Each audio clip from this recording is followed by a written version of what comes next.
Hello, everyone. My name is Nick. Thank you very much for tuning in to my book review channel. We have been reviewing the Deadtime storybooks. We are on to book 6 now, Little Magic Shop of Horrors. The cover is done by none other than Tim Jacobus. We have this freaky little guy here at the shop window.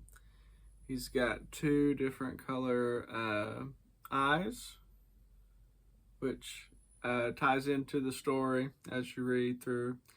I love the title page, this green color. It matches one of his eyes. Of course, this nice orange font is really, really great. Yeah, and then these curtains look really nice too. I really like the curtains, the color. And you see like the bunny coming out of the magician's hat and these magic wands all here on the side. Very spooky, very fun cover. The book is very fun too. It's probably the most comical so far in the series. I love the characters in the book. So the main two characters, Peter and Bo, they're not very likable. They're sort of mean, mean characters. And of course, it makes sense in terms of the story because, you should be careful what you wish for. But the book starts off at this talent show rehearsal. And of course, the boys are being mischievous and they're being really mean, of course, to the participants of this rehearsal show. I love the name of this preppy girl that's on the stage that everyone's like, yeah, she's going to win. She's a baton twirler, and her name is Mary Margaret Mahoney, which I thought was just a hilarious name. So she's sort of the preppy girl, and of course, the boys don't like her. And at some point they get in trouble by the janitor, who will come up again, Janitor Bob, who I also really like. Janitor Bob, he can somehow, it's like he has eyes in the back of his head, and he just appears out of nowhere when you're not suspecting. And somehow he knows the boys drew the principal's picture on the mirror in the boys' bathroom, and he's seen them, just toss a wrapper and litter, and he's like, all right, that's two strike, boys. I've got my eye on you. And they're like, how is this guy seeing us? Where is he coming from? So as it continues, the Mary Margaret Mahoney, she's twirling a fire baton now, and the boys like shoot something from the audience, and the curtain catches on fire. Everyone's freaking out, and Janitor Bob's like, "Don't worry, I got this," and he just blows the fire out so casually. And of course, the principal's like, "Whoa, thank you, Bob. You're a miracle worker." He's like, "Oh, ma'am, it's no problem. These are fire-resistant curtains." Um, so anyway, and then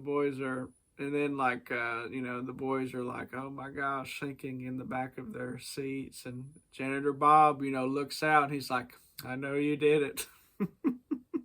So good.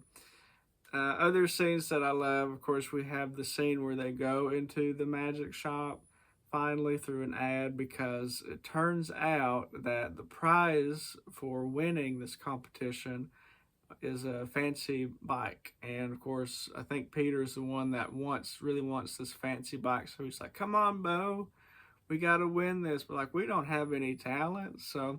And then they get the idea from Grandma Guzzler, who is another fantastic character. um, and so they go and they find this ad for the magic shop, and it's 101 No Such Place. So they go to the part where it's at, and they're like, "I've never heard of this place before." It's like, "Has this shop always been here?" After some looking, they finally find it through this like small, creepy, arched entryway. and between these two buildings, and in this, creepy courtyard, there's this old looking shop. They go in, and, they're greeted by this skeleton, just kind of chilling on the wall. And it's got like these wicked eyes, and it's like, they're following them kind of thing. So eventually they're kind of just goofing around in the store, and here is the shop owner, the one on the cover, Crazy Merlin. And he's like, "Oh, customers." And they're like, "Whoa, where did you come from? You just appeared out of nowhere." He's like, "Oh, I saw you coming. And he's like, "Yeah, my eyes are there in the skeleton." And then he goes and he turns around. He has like these sunglasses with lightning bolts on them, and takes them off and just pops those eyes right back into his head. And they're like, "Whoa, teach us that trick." He's like, "No, I can't. That's an advanced trick." So they're like, "Well, we really want, to do the magic at the show." He's like, "Oh, I got just the thing for you. For only $9.95, you can get the beginners, this magician starter kit." And they're like, "Oh, okay." And he's like, "First, you need the magic wand. There's a ring and the amulet." And they're just very generic looking: wand, amulet, necklace, and ring. And they're like, "What? What is this?" Thinking it's dumb. And he's like, "Oh, but these are very powerful. And he gives them like the death box that also turns into like the box that transforms stuff into or whatever. And he's like, and they're like, "Wow, all this for just $9.95?" He's like, "Yes, I'm crazy for having this kind of deal." And there's some scene where they let I think he lets Peter like feel the eyeballs in his hand, and he's got like a whole other jar, but it feels like a marble when it's in his hand. He's like, "Oh, there's no way that's real." But yeah, so after the shop, that's pretty much the end that we see of Crazy Merlin. And then we go back home, and they don't use all of the wand, necklace, and ring like they're supposed to. So they're, messing with the box, and they turn the cat Tiger, Grandma Gusler's pet cat Tiger, into an actual tiger. And I love how when they get home before this all happens, Tiger is for sure a Mauser, and it has this description of like these piles of, mice stacked up, from where he's went and hunted them. And then he, gets turned into a tiger, like, oh, he's going to hunt them now. But Tiger never bothers him, and he just acts like a big cat, which is hilarious. And then, but luckily the spell wears off and he's back to normal. And then they go to the, the talent show. And of course there's Mary, Margaret Mahoney, and some of the other kids. And there's some shenanigans that ensue. And then when it comes to their turn, I guess the big trick is Peter, like, like sort of sawing the person in half, or like sawing their head off. He actually saws off Bo's head, and then it like comes apart. Like, whoa, how did you do that?